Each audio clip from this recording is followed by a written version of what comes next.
Coordination in plants.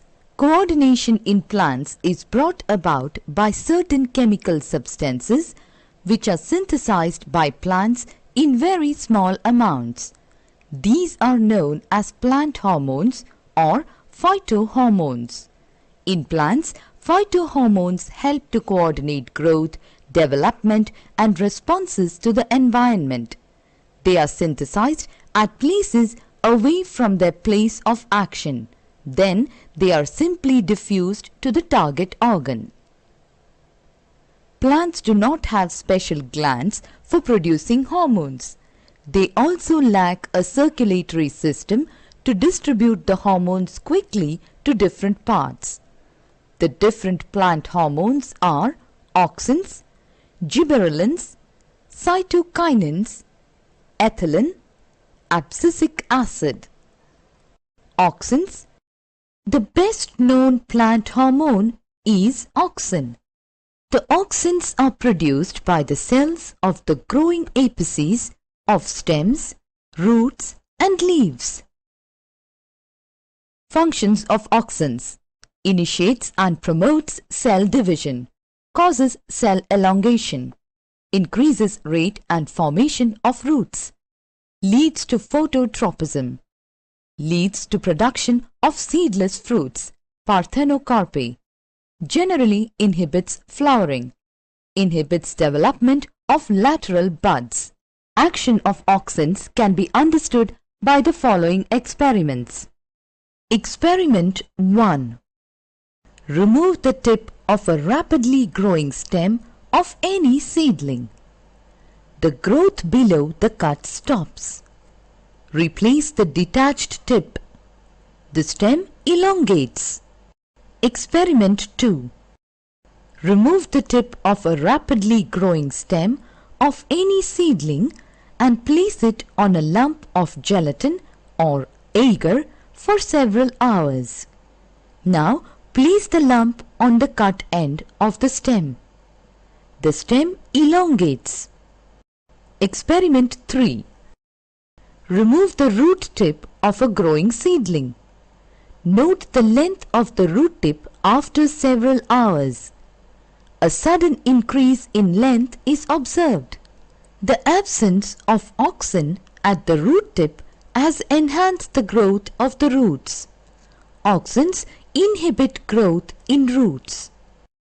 Gibberellins lead to increase in the length of internodes. Induces parthenocarpae. Can counteract the effect of growth inhibitors like abscisic acid. Promotes flowering in some plants like chrysanthemum. Prevents aging or senescence.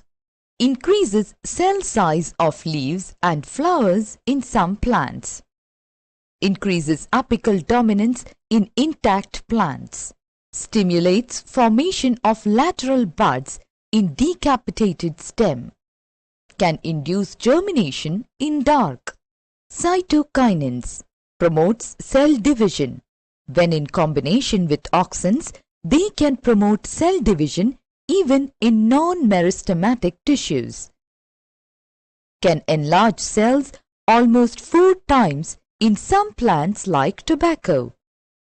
Suppresses apical dominance. Delays aging or senescence. Provides resistance against very high and low temperatures. Regulates phloem transport. Phloem carries more nitrogen and other nutrients in the presence of cytokinins. In some cases, they can induce flowering. Ethylene promotes transverse or isodiametric growth and inhibits longitudinal growth. Leads to yellowing of leaves. Leads to fruit ripening. Induces flowering in some plants like pineapple. If applied to cut roots, leads to production of lateral roots. During water stress, leaves produce ethylene which stimulates abscisic acid formation, leading to stomatal closure. To some extent, it causes lowering of auxin level in the tissues and thus makes stems geotropic. Abscisic acid inhibits growth, thus also known as antioxin and anti-gibberellin. Accelerate senescence. Promotes abscission of falling of leaves, flowers and fruits of the plant. Its increased production is correlated with stomatal closure, which interferes with uptake and retention of potassium and sodium in guard cells. Inhibits seed germination. Provides resistance against cold. Inhibits mitosis in the vascular cambium. Inhibits synthesis of RNA, proteins and chlorophyll.